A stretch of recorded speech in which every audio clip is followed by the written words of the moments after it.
Another edition of Getting There with Gaz. I'm excited for this guest. When I first launched this podcast, I had a list of people of who I wanted to talk to. She was basically at the top. I'm going to say the next person after you's on the top. So as of now, you're at the top until the next week's guest. Hey, I'll take it. Yes, for those who don't know who you are, I've said this intro on a bunch of podcasts already, like teammates in Little League and Pop Warner football. Introduce yourself. Tell us who you are, what you want me to call you during the podcast. Okay. Everyone calls me Alicia, so I see it's fitting that you call me that as well. All right, I will call you Alicia. We have worked together, and we're going to get to all that stuff. But before we get to all that, let's start at the beginning. Tell us the job you wanted as a kid, like at 7, 8 years old, your dream job. And if that dream job was the same dream job you wanted when you were 18 and where you grew up, kind of a little background of all that. Yeah. So I'm from Baldwinsville, New York. I went to Oswego. Shout out to the Laker Nation. Yeah.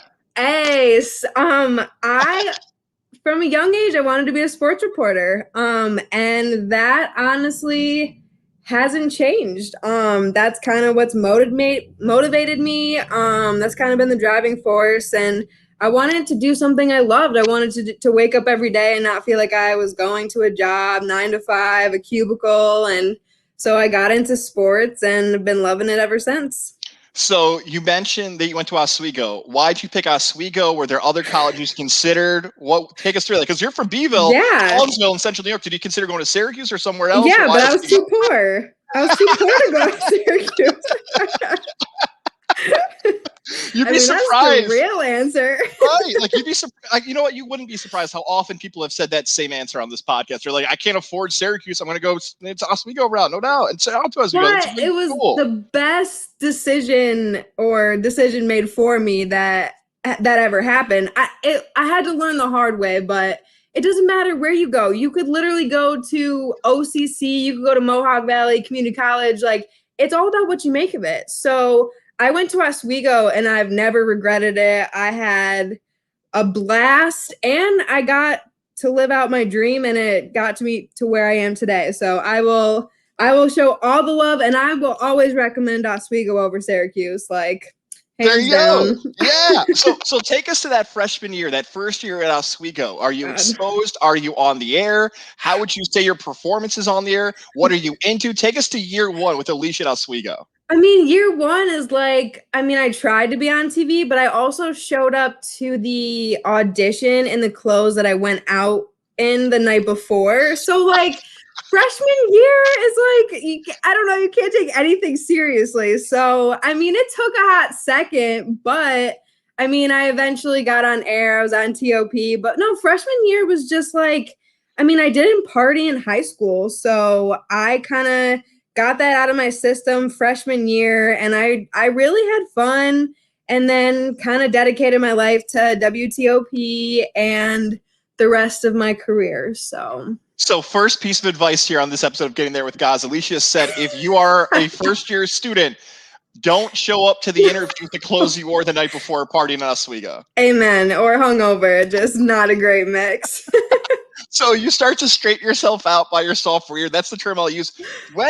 So not only your sophomore year going to Oswego, you work with the Syracuse Saltcats, a college baseball team. Is that your first year or sophomore year? Is that another exposure to your media job where you and I first meet? Yeah, it's funny because you sent me the link to your podcast, so I was kind of just seeing who else you had on there, and you had Justin on there, and he said it had been almost a decade. I'm like, can you not say that though? Can you not put that out there? Because that makes me feel really old. Yes, it has 10 years, Alicia. So Justin and I are the broadcasters. I would say your role was more of the game day operations, scoreboard, things like that. Yeah. And they also wanted me to write, I forgot, it was Pick and Splinters. I don't really even remember how I got this internship, to be honest. But, I look back at that and I could have done so much better. I was just let's be real. I was a college girl around a bunch of college baseball players. I was just what's up? It's really all where my mind was at. But no, it was good. it was good exposure. It got me kind of into the day-to-day life and kind of honestly what being a female in sports is like. It's a wild ride and you kind of have to be a little bit tougher, I think, than guys do. Because you are looked at differently and you kind of have to prove yourself, I think. Yeah, you know what? I want to sit on that for a second because I think right here in your career is very interesting because you mentioned you're a teenager, you're working with other teenage athletes. This is no shot to Saul kids. This is just college kids who are working with another college kid. Like there's some immaturity. Do you feel like that summer prepared you to be like, okay, I have to handle myself differently because one, this is what I want to do. And two, like you said, I'm a female and for whatever reason, we're just treated a little different than male reporters and male media members. Yeah, I mean, I think it started with like, I mean, it's even like what I wore. Like I had to be conscious about that. I didn't want that attention. I wanted it to be more about my work. And that's something that I found even when I wasn't like even if I was being a photog at KTV, I mean, I would just get a lot of unwanted attention. It's like no matter what, I think and yeah, you kind of have to work a little harder. You kind of have to prove yourself and I think it was an insight into what a lot of females deal with. I mean, a guy could tell you he's into sports and a girl can tell you she's into sports and you're going to ask the girl, well, who won the Super Bowl in 2000? Like I got to prove to you that I watched it or whatever. Like I don't remember what I ate yesterday. You know what I mean? Like calm down. Like It's so unfair. It's just like you said, it's a test. Like, oh, I'll prove to her. And I don't know if it's like a dating thing where guys feel so connected to sports where it's like, this is the identity I have. You can't have this. It's almost like when girls are funny. They're like, no, the guy has to be funny. You can't be funny. right. Like we Sports are can't very have similar. anything. Guys are sports, you know, they're funny. Like what do we do? Like it's not like the 1950s where we just live in the kitchen. Like, you know what I mean? Like Right. we're out here. We're out here killing it and like I don't know. I think we've come a long way, but I still think we have a lot farther to go. Well, you're talking about killing it because look, I'm there with you that summer, and this is a compliment because I believe you come back a second year, and what you're talking about, like I actually said this to somebody before I started recording. I'm like, she was a different person from year one to year two. Something Yeah. happened, like you mentioned, whether it's maturity, whether it's just focusing on what you want. I think you saw that maturity, and that I'll ask you that question. Was it just basically like, hey, if I want to do this for a living, I've got to change what I did from year one to year two, year three, year four, where I got to step up my game so people look at me as somebody they can hire in the future. I mean, a little bit. I guess to be honest, I think just to be real, I went through a breakup and I used my career as a distraction. And I think it ended up being the best thing to ever happen to me. I mean, yeah, I kind of just poured myself into what I wanted to do and everything became about that. And then I just realized that little by little, whether it was the Salt Cats or then eventually ESPN, like if I put my mind to something, I'm like, holy crap, like I can do it. So the farther and the more successful I became, the more I just kept doing it. And once you get that little taste of like being successful, it's great and it just kind of snowballs. So I think that second summer is where, yeah, for sure, I definitely kind of started taking seriously. Definitely didn't show up to TOP in the night clothes that I went out in. You know what I mean? Like we went balls to the wall, and I was like super focused. So Yes. And you know what? People who are hearing this for the first time and are meeting you for the first time, they just heard that they're like, wait a second. Well, Alicia was just talking about going out, partying, salt cats, learning about this stuff early in her career, and she just dropped the ESPN out of nowhere. So let's go there. I hope I had my timeline right. Is it your junior or is it your senior year where the internship happens at ESPN? Because it is an internship initially, right? yes, so it was my senior year. Because I studied abroad in my junior year, and then I came back and I applied, and then it was a paid internship. I was like on top of the world. That internship was even cooler than when I actually got hired there. When you get hired, you kind of start in the basement and you like screen content and you're talking to like SportsCenter Mexico in Spanish and you're like, I don't super know what you're doing. Before we go to that, let's go back a Okay. little bit though, because you mentioned you get a paid internship. I think when Yeah. people listen to this, they're like, whoa, how does that happen? Take us through that. Did you go through a website? Did you have a contact at Oswego? How did you build towards that internship that you actually were in? Yeah, I just applied. Like, I didn't know anybody. It was actually really Wow. wild if you think about it, because honestly, they tell you it's all about who you know. And I mean, there's definitely certain circumstances where that may have helped me, but I honestly, throughout my career, I don't know if it's luck. I don't know. I applied and then I heard back and then there I was. I don't know. It was weird. I didn't know anybody. Alicia, that is insane. I mentioned this in an earlier podcast. You mentioned the phrase, it's all about who you know. I always say it's all about who knows you, because people expand their platforms and they might have seen you at Oswego. And look, there's ESPN connections to Oswego, Steve Levy, Linda Cohn. I didn't know if people hear this, they're like, oh, maybe there's a Oswego connection. You said you flat out went to the ESPN website, applied, they called you back, and you're going to Bristol. Simple as that, or as lucky as that. Yeah, it was. I was actually, and saying it back, like, it's really shocking. So take us through this internship now. You're hired. It's amazing. You're in Bristol. What is a day like for you as an intern at Bristol in your senior year? Oh my gosh, it was wild. It was like you never knew like who was going to be walking down the hallway. I mean, like Lil Wayne could just be walking down. You're just like, what? Or I don't know.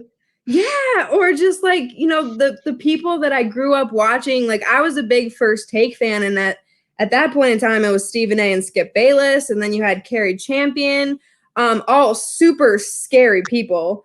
And I remember working on that show, and I had never been more scared in my life than running teleprompter for her. Because so scary in the sense of they're intimidating, or scary in the sense that they're very intense when you're working on their show? Both. Okay. I think definitely intense. And then just like when I had to run teleprompter for her, like she would be reading the script and I'm like, okay, like I can do this, like just follow her. And then all of a sudden she just makes stuff up and I'm just like, oh, what do I do? What do I do? And then she's mad at me because I'm not rolling the towel. I'm like, girl, you're not even reading what's on it. And I'm just like, I can't handle this. Like, God.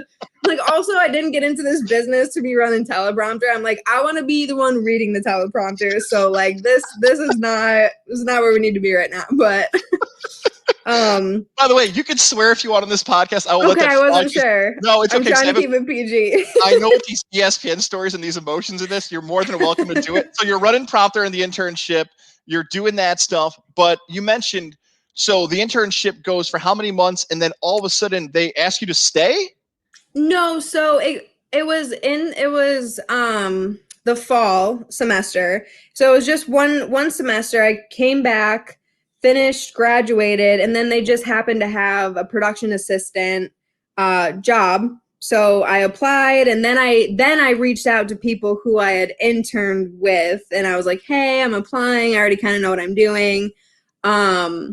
But you mentioned there was this one Oswego producer who I think was on NFL Live at the time, and I thought it was so cool because I had heard a lot about like Syracuse people being there, but not a lot about other than the talent being like Oswego, but there was a lot of producers and behind the scenes people that had went there. So I thought that was really cool. But yeah, no, I got asked back and I only ended up being there for like 9-10 months though.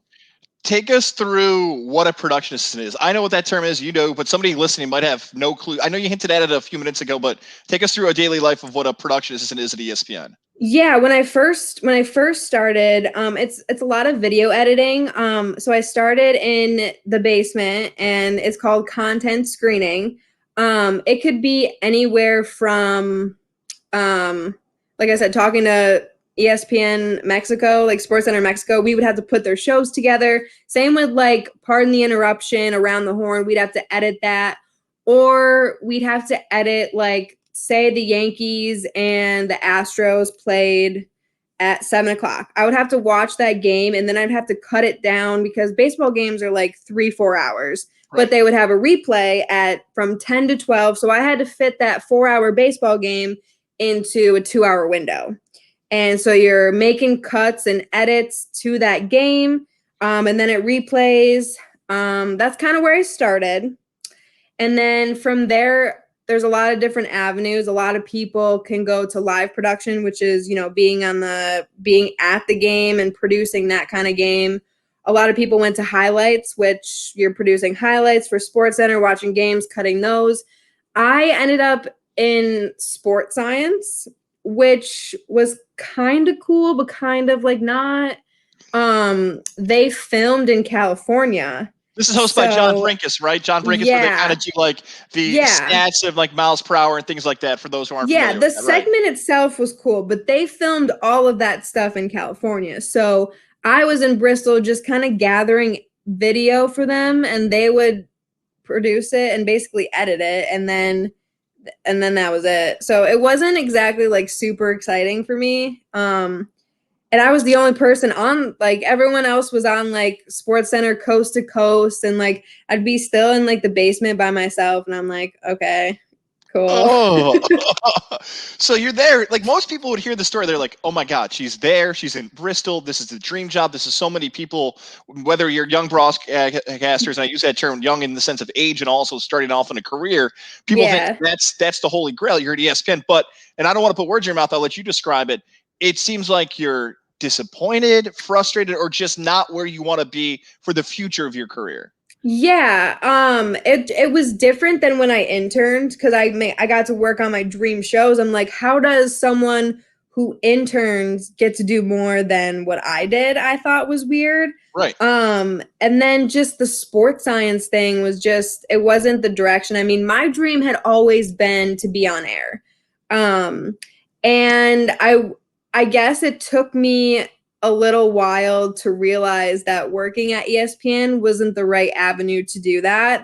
That track I was on was to become a producer, and that I had no interest in doing that. So I kept looking for on-air jobs while I was just like working on sports science things. And I mean, and sports science, it was just so frustrating. Like I remember producing a segment for like golf and looking through like melts on like video on video, trying to find like the most minuscule video, like somebody missing a putt. I'd have to watch like freaking Oh, tournament of, and they don't include missed shots in melts.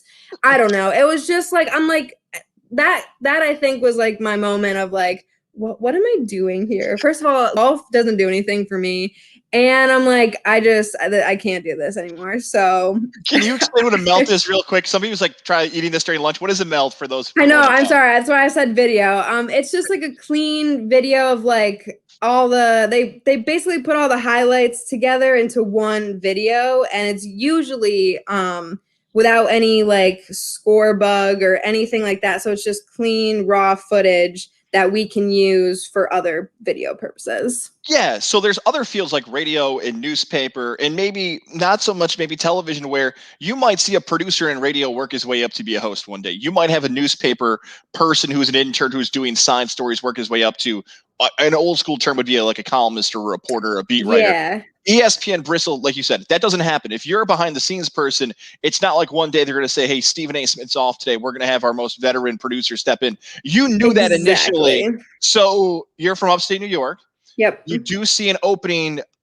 Take us through how you ended up at NBC Utica. Yeah, so I found the opening on TV jobs at WKTV, and I just emailed back and forth. And my selling point was really like I just want to be close to home, and that's really what I wanted. I have a younger sister who I'm really close to my parents. Nieces and nephews in the area. And I'm just like I would love. This is my dream job. I mean, I was as honest as possible, and he got back to me, and I ended up taking a really significant pay cut. But I mean, I don't know if I'd say this now or recommend this to myself, but it was never about the money. I knew going into this business, I wasn't gonna be, making seven figures. I knew what I was getting myself into. And so it wasn't about the money. And, when they offered it to me, I was like, absolutely. So it was a dream come true for me. Yes, that's wild for people who are hearing this saying, wait a second, she's leaving ESPN in Bristol in her early 20s and going to Utica to be on the NBC affiliate. And she just said it was a dream come true. But the dream is Yeah. that you're an on-air person getting to talk about sports. Like you said, that was your dream job as a kid, and now you're getting to do it. Now, are you by yourself? Are you running the sports station alone? Are you the solo anchor at this time at NBC? So you're the one going out and getting all the footage and shooting the games and doing your on-set TV camera roll as well. Yeah. KTV is so small. You're a one-woman band. I mean, you're doing it all. You're finding the games to go to. You're going to the games, you're shooting it, and then you're coming back, you're editing the highlights or the story, and then you're putting it on air, you're going on TV, and then you have to write the web article afterwards. And it was a lot of work. And I mean, nothing that I didn't already expect. I mean, I consider myself a hard worker, so I was like ready to go. And I mean, I had some of the best, amazing sports memories that I will hold on to forever. And to give you credit, because I want to make sure you're about 24 at this point, right? 24, 25? Yeah, 2016 was about 4. Yeah, 24, 25. Yeah. So if you're 24 and you're the sports director for an NBC affiliate, you have to be at that point one of the youngest, not just in New York State, but like across the country. There are not 24-year-old sports directors, and you're doing it, which is an unbelievable achievement. Getting to ESPN alone is an unbelievable achievement. But the fact Yeah. you're now solo and doing this is incredible for you. And you're covering events like the Boilermaker. I believe the Utica Comets may have started at that point. So you're doing a lot, and you're also going into Central New York as well, right? Covering some stuff in Syracuse. A little bit. I mean, it was very few and far between, but I wasn't alone in the sports department. I was only the weekend sports anchor. I did have a sports director. Okay. Yeah. And also part of this job was also doing partly news, which is why eventually I left. I mean, I worked the night shift. I actually started when I first started my news shifts were from 6 p.m. to 2 a.m. because I had to edit the morning show. And so that basically meant if at like midnight, 1 a.m., 2 a.m., there was a fire, there was a shooting, there was a stabbing, there was suspicious activity, guess who had to go? That would be me. And that was just that was not my dream. But then, you got to cover the Boilermaker. Then you got to go to the Baseball Hall of Fame. Like that's why I stayed. That's why, because I was doing that. So it was, some good and some bad. For some people who don't know who the Boilermaker is, by the way, that's a huge race. People from across the world come in, and it's a huge competition. And look, there are some super competitive runners who are in it. But there are also people just from the upstate New York area who compete.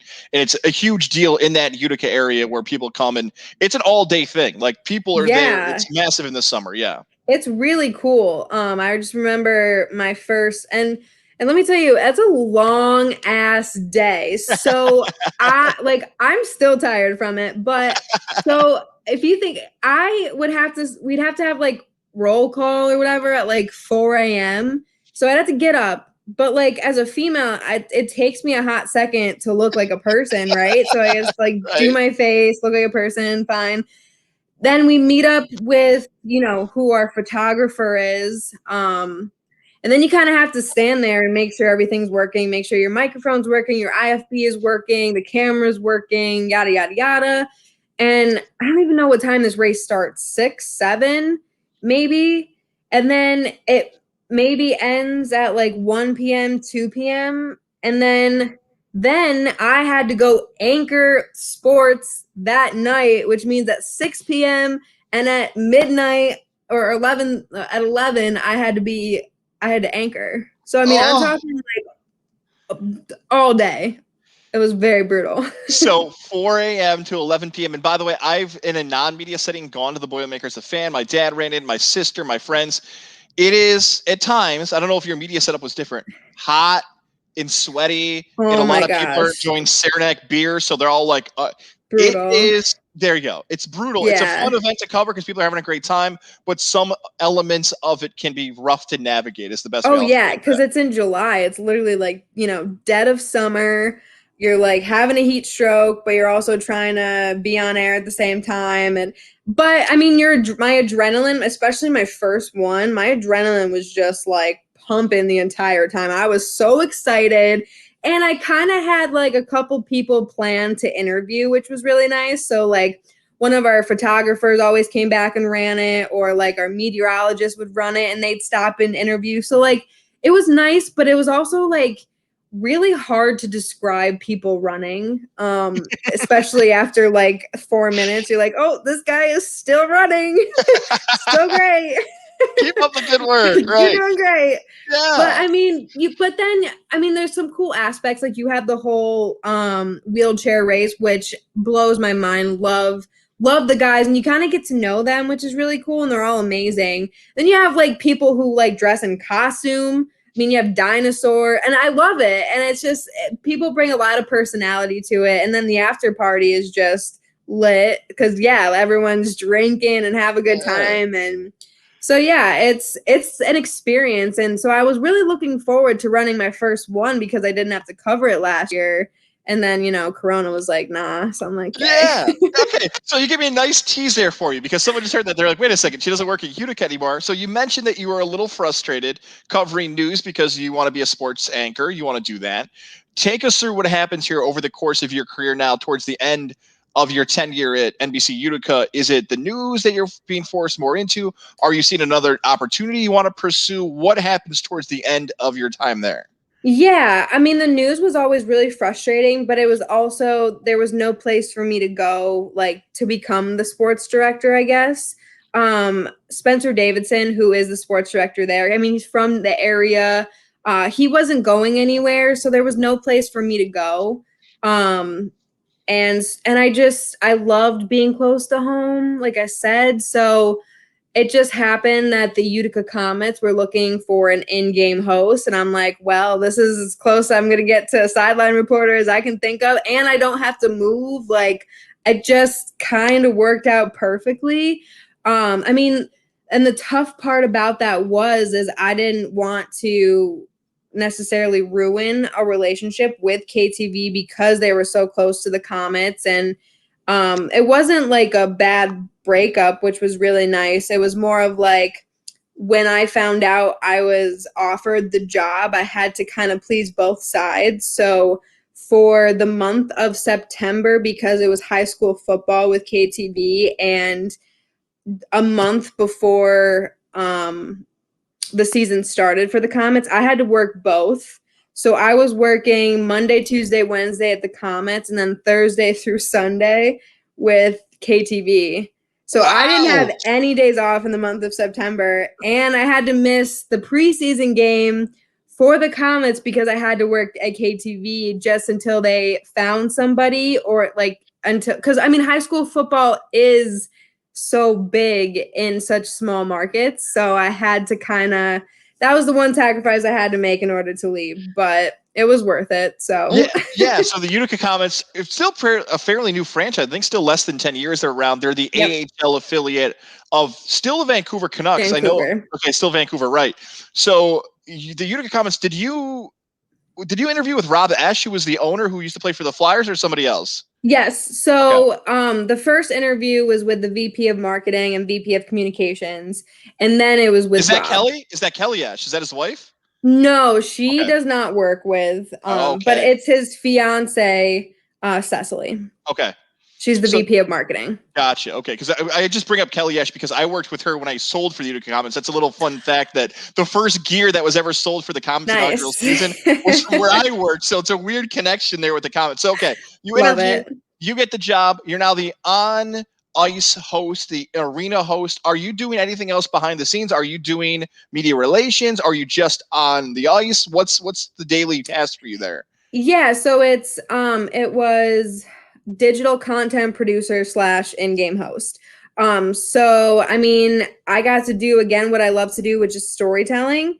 Got to come up with, fun ideas, fun or stories about the players, interview them and kind of put those packages together. I got to host the post-game radio show with Joe Roberts at 72 Tavern and Grill, which was fun but difficult because I barely got to watch the game, so I didn't super know what was happening. Wait. Before you go on, around. Yes, I think people are like so confused by this, and I love this podcast with you. I'm so glad I had you because people hear that they're like, "Wait a second," and I know this from experience because I did this an on-field host as well. When you're doing that, explain how focused you are on anything else but the action. Oh my gosh, I think I literally watched 5 minutes of hockey the entire season, and that's like putting it mildly.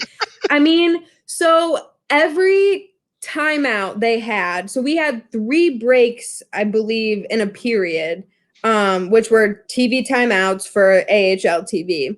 And each break, I had to do something. I had hometown hero. So basically, from the start of the game to that first break, I'm trying to find this guy, make sure I got the right guy, and then go up to him and be ready for that hit. Then I have to go back to my spot to normally where we, shoot the in games. Like we have to find fans to play these games. And so that takes you to the second timeout. And then by the end of the timeout, you have to go downstairs because you have to get ready to interview the player coming off the ice and make sure I had questions for them. And I got down there. I tried to get down there within 2 minutes of them coming off the ice because you got to make sure you have time to grab them. And then the intermission, you're playing a game on the ice. And then it's the second period and you just it's just on repeat.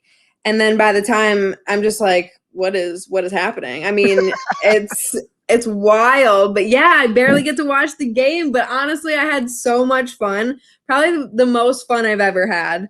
I literally got paid to dance and like play games and interview people, and I got to be wild and goofy and like I don't know, it was just it was really great. It was really fun. You got to show off your personality, which is what you wanted. You got to talk about the sports setting and show off who you are as a person. Yeah. And I don't know if you know this, but they also own a soccer team. It's Major Arena Soccer League. A lot of people don't know it. It's called Massel. It's an indoor league, and yeah, it's Utica City FC. And indoor soccer, if you ever get a chance to watch it, holy crap, it's fun. It's fast-paced.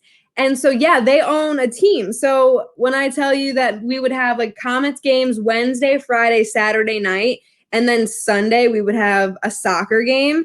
And that was 10 times I had to have more energy because I'd run around banging a drum and like getting people to it was wild. Like sometimes I sit there, like people still come up to me and they're like, "Where's your drum?" Like that's what people know you for. I feel like after events like that, you just want to go home and sleep and just crash because you have such an energy rush for that 2 to 3 hour window. Sometimes it would take me I would get nervous that I wouldn't have enough energy. And then you bang the drum once and you're just like, you black out and you're just like, yeah, after the game, I'm like, I'm dead. I don't even know what's happening. So. Well, like many personalities and media members like yourself, you are unfortunately affected by COVID-19. The Utica Comets season doesn't happen. So take us through what happens because of COVID-19 and where we stand. We're recording this in February of 2021. What happens in that 11-month window for your career?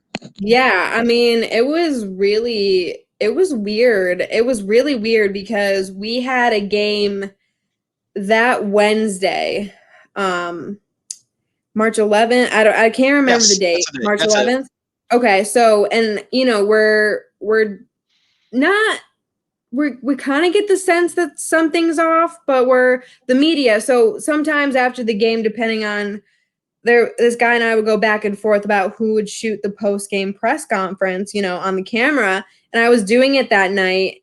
And, we were kind of joking and somebody talked about, like, I think that was the NBA. They decided to cancel or postpone the season. And we're like, what? Like, what does that even mean?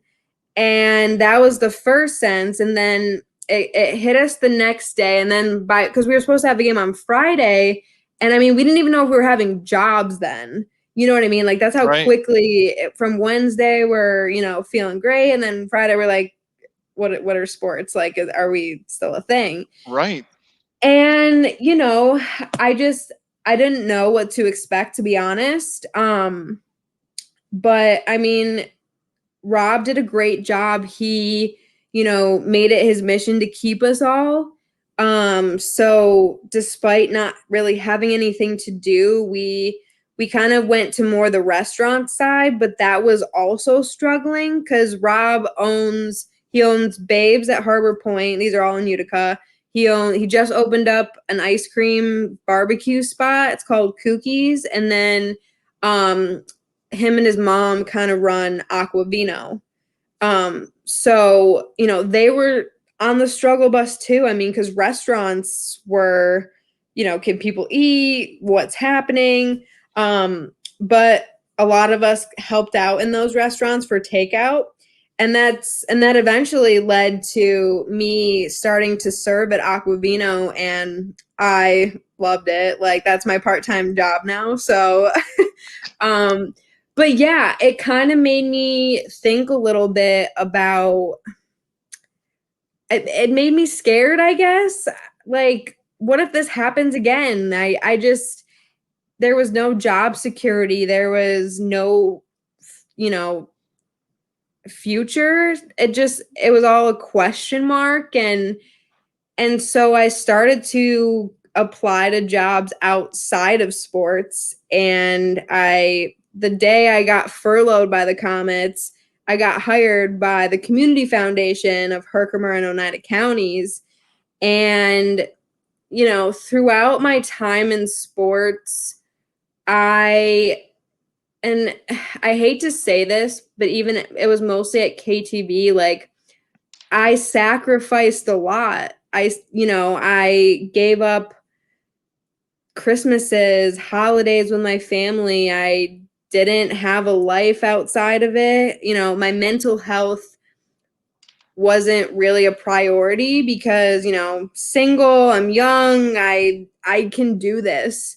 But as you get older, your priorities kind of change. Yeah. And so, I needed to be a little bit more financially stable. I didn't want my job to be my life anymore. And I didn't know when the Comets were going to be coming back.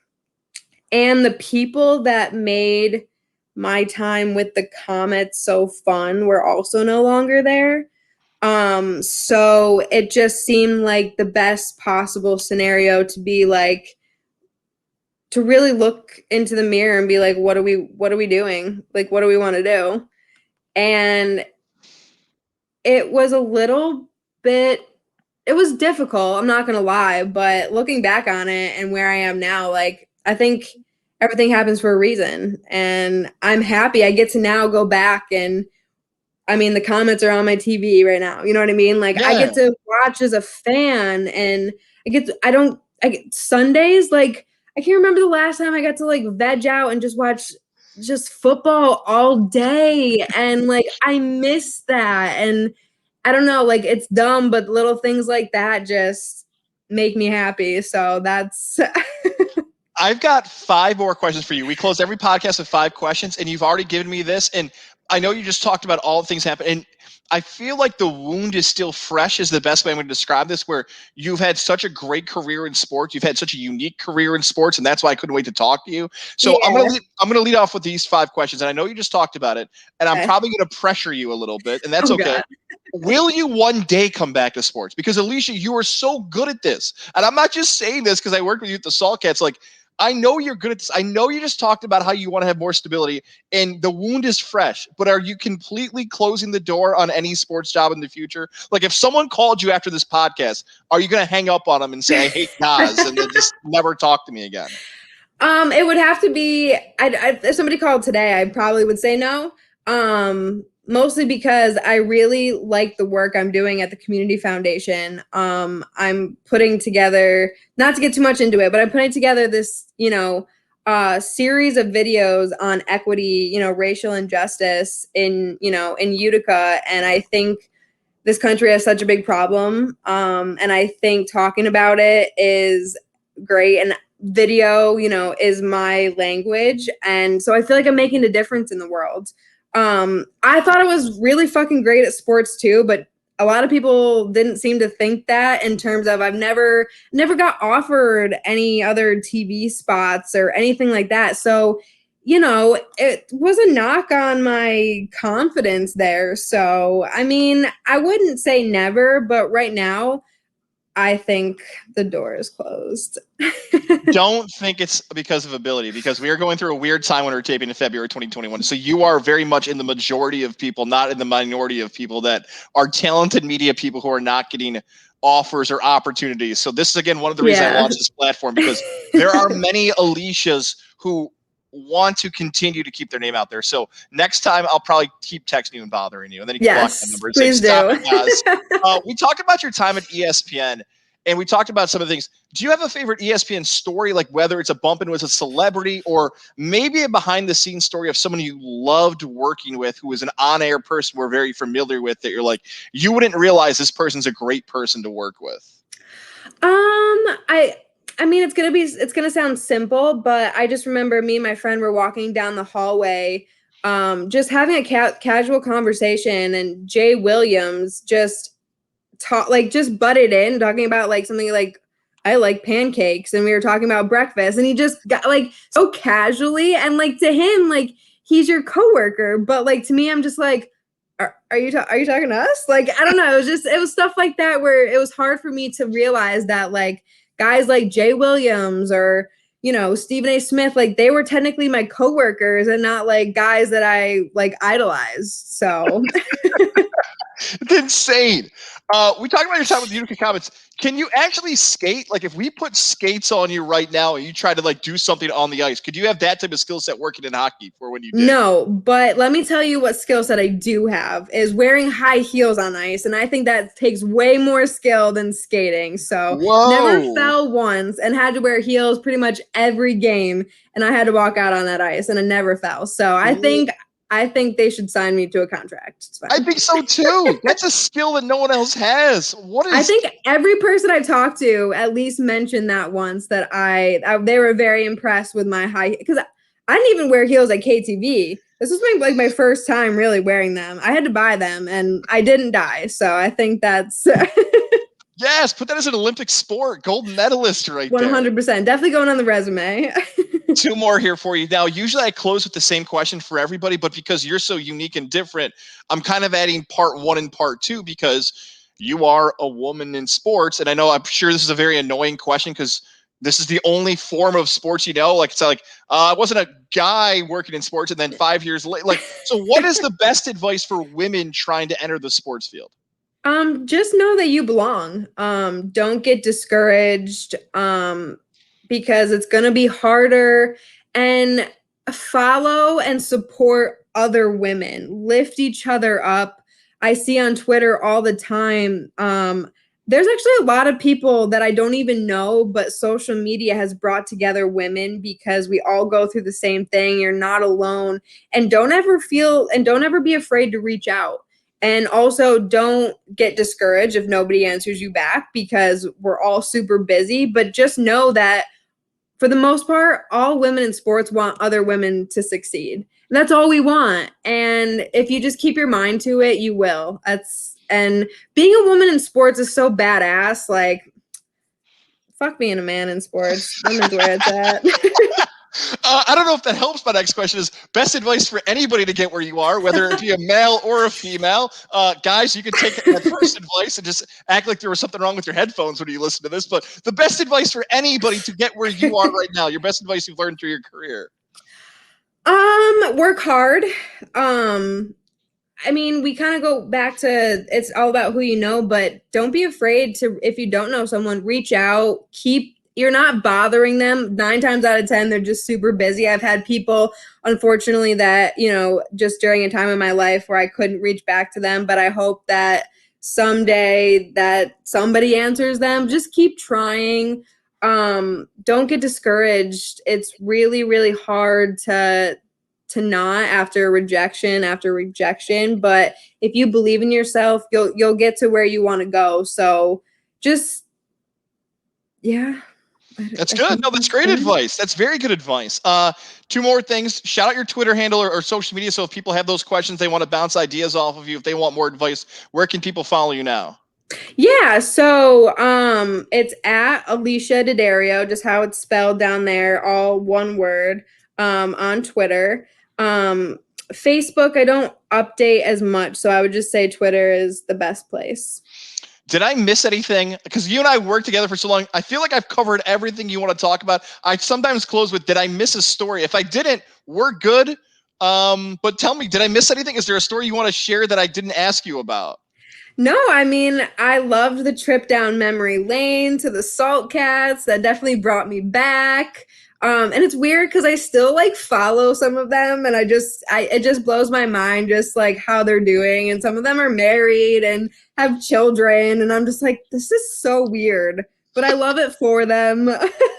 Well, can you promise me this? Because Justin is our pal Justin Lana, who we work with, and one of our guys, Bo Watson, and Coach Mike Martinez. The Salt Cat episode that's coming this summer gets bigger and bigger by every podcast. Can I get you back on in the summer where we can all just tell stories and have fun for that episode in a few months? Absolutely, absolutely. Awesome. And it's great too because I want to say like Mike Manny was like my little league coach. So like it just really goes back really far and I love them and they're just so cute on Facebook because they always like comment on my stuff or like congratulate me or wish me happy birthday and like I don't know, they're just sweet and so I wish I would have gone to, like, I know they had that reunion and I hope it was Yes. great, but I want to go after COVID is not a thing. But yes, I would love to come back on for that episode because I I love them. I wanted to go back for the reunion too. I was like working a weekend event. I was so ticked. We'll have our own virtual reunion, or who knows? Maybe if the world's a Yes. little different when we do this in a few months and COVID's in a different spot, we'll do a live video of all of us together hanging out for that episode, which would I be love tons of it. fun. I'm here for it. Alicia, you are so awesome. You are so talented. I'm so glad I got to connect with you. We're gonna stay in touch. Thank you for doing this. Yes. We'll talk again soon. Thank you. No, this was great. Anytime. I'm a fan.